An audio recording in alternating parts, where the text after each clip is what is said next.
Okay, so I did a short podcast about this a while back, but I thought I would try to do a quick video um, explaining in the book of Job. There's at the end there's two mythological creatures that God tells Job to look at. Basically, the Behemoth and the Leviathan. So um, the I thought I would just try to describe them to the best of how I understand it. The Leviathan. I'll talk about that one first. It is the twisted serpent. It says in Isaiah it's the twisted serpent. It's basically this big sea creature, this big sea monster. He dwells in the sea. I think it's in the Psalms. It says that he dances and plays in the sea. Um, so it's the serpent that was in the garden. It's the red dragon. It's Satan. It's there's kind of this thread that runs through all of them. And it's the same, the serpent that is in the garden. It is Leviathan. I've heard a lot of people say that it's chaos. It resembles chaos, and in a way, I agree with that, but in a way, I don't. I think it brings about chaos, but to me, I think from what I understand, Leviathan is pride. It is the pride of all of humanity. It is the pride of, like, you have Leviathan, which is this huge monstrous serpent, and then we all have our own little serpents, little Leviathans within us to contend with, these little snakes, these little beings, these little creatures of pride. And so that's what it is. It is at the end of the description of Leviathan in Job, it says that he is king over all the children of pride. So in Job, God, when he's describing him to him, he says, lay your hand on him, remember the battle, never do it again. Any hope of overcoming him is false.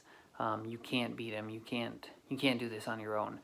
And that's the reason why, because if you think that you can overcome pride in your own strength, in your own self, then you're engaging in pride in doing that. So you need God's help to keep the pride of your own heart under control. You need Christ to keep you in humility.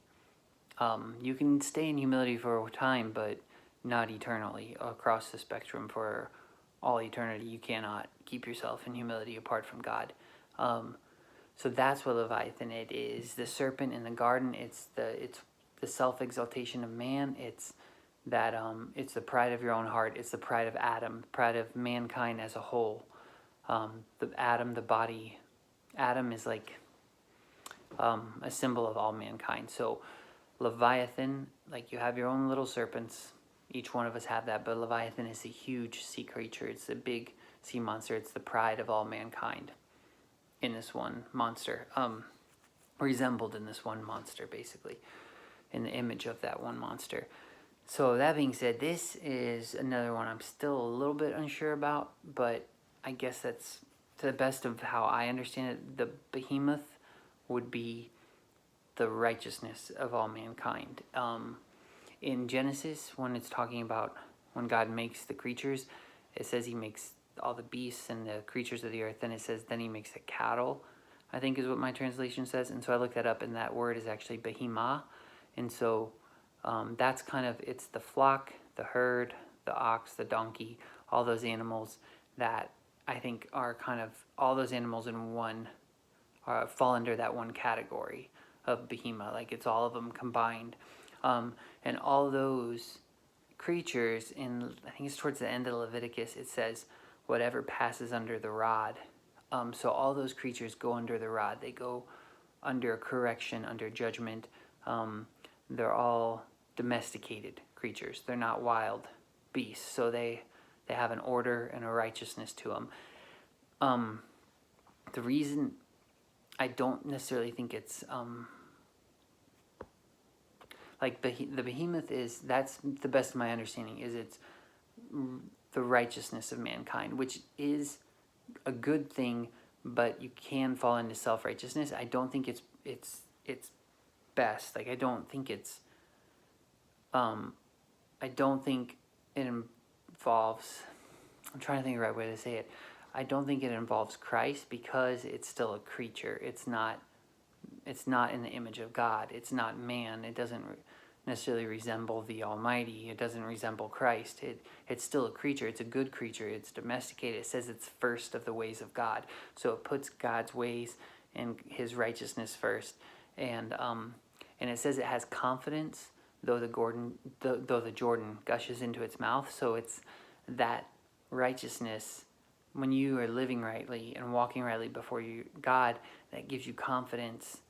Even Job, though he stumbled into self-righteousness and into pride, he still said, my reverence is my confidence, the integrity of my heart, like I won't let it go.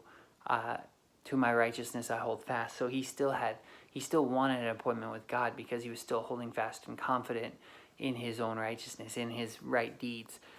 And you can't establish your relationship with God on that, because it's not by your righteousness that he does things for you. Because then if you're establishing your relationship with God on your righteousness, then that's the stumbling stone, and then it's your righteousness. You're in self-righteousness, you're in pride. So, but that being said, that creature, Behemoth, that's my understanding of it, is it would be the righteousness of mankind, a big image of this creature that eats straw like an ox. It's a domesticated cattle, because you can, even being in Christ, you can still, work like an ox, work like a donkey, bear burdens, plow the ground. So you can still have that resemblance in yourself, but you still need to go further, and your relationship with God is not based on that, not based on works, not based on your right deeds. Even though those are important, it's based on his righteousness and the righteousness in Christ. So I hope I explained that well. Anyway, that's from the best that I understand it.